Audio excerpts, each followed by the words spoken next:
warahmatullahi wabarakatuh.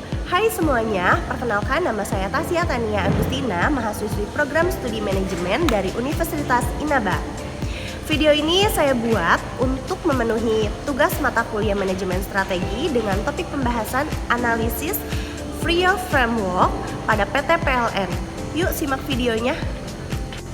Bayangin deh, kalau tiba-tiba seluruh listrik di Indonesia itu mati total.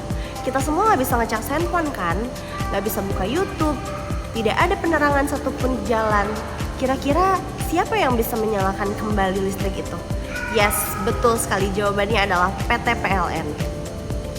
Nah, lalu apakah PT PLN ini hanya merupakan perusahaan listrik saja? Atau dia mempunyai strategi yang tidak akan tergantikan oleh perusahaan lain? Yuk kita simak semuanya menggunakan kacamata FRIO Framework. Nah, sebelumnya, mari kita pahami dulu apa itu FRIO Framework. FRIO adalah sebuah alat analisis strategis yang digunakan untuk mengevaluasi sumber daya dan kapabilitas perusahaan.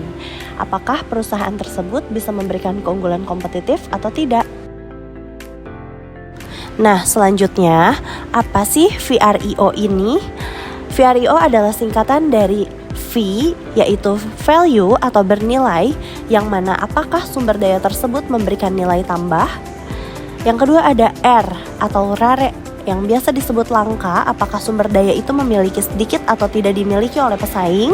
Selanjutnya ada I atau inimitable, yang sulit ditiru, apakah perusahaan tersebut sulit ditiru oleh pesaing atau tidak. Yang terakhir ada O yaitu organis, apakah perusahaan tersebut sudah mengorganisasi sumber daya tersebut untuk mendapatkan manfaat maksimal atau belum? Nah, jika sebuah sumber daya lolos dari keempat kriteria ini, maka perusahaan dapat memiliki keunggulan kompetitif yang berkelanjutan. Sekarang, mari kita lihat bagaimana VRIO ini diterapkan pada PT PLN. PLN adalah perusahaan BUMN yang bergerak di bidang penyediaan listrik untuk seluruh wilayah Indonesia. Yuk kita bahas satu persatu aspek FRIO-nya. Yang pertama adalah value. Apakah PT PLN mempunyai sumber daya yang bernilai? Yes, tentu saja. PLN punya infrastruktur listrik yang tersebar di seluruh Indonesia. Tanpa listrik, seluruh kegiatan operasional tidak akan berjalan kondusif. Jadi, sumber daya PLN punya nilai ekonomi dan sosial yang tinggi. Yang kedua, ada rarity atau kelangkaan. Apakah PT PLN ini memiliki kelangkaan yang tidak dimiliki oleh perusahaan lain?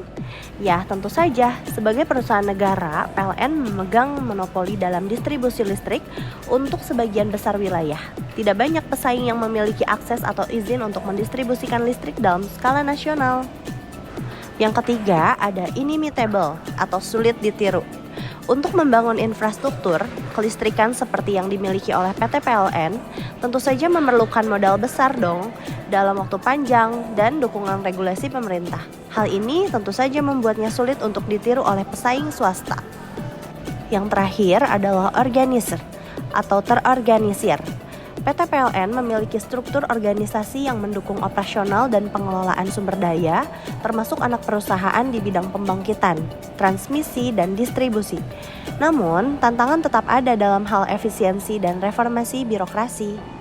Nah, jadi kesimpulannya, perusahaan PT PLN ini memiliki sumber daya yang bernilai, langka, sulit ditiru, dan terorganisasi, atau yang disebut VRIO.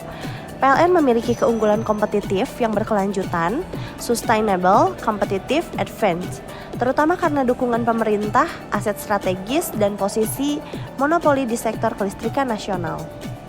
Oke, terima kasih telah menyaksikan video ini. Semoga pembahasan tentang VRIO Framework ini bisa menambah wawasan kalian dan menambah pemahaman kalian tentang strategi bisnis.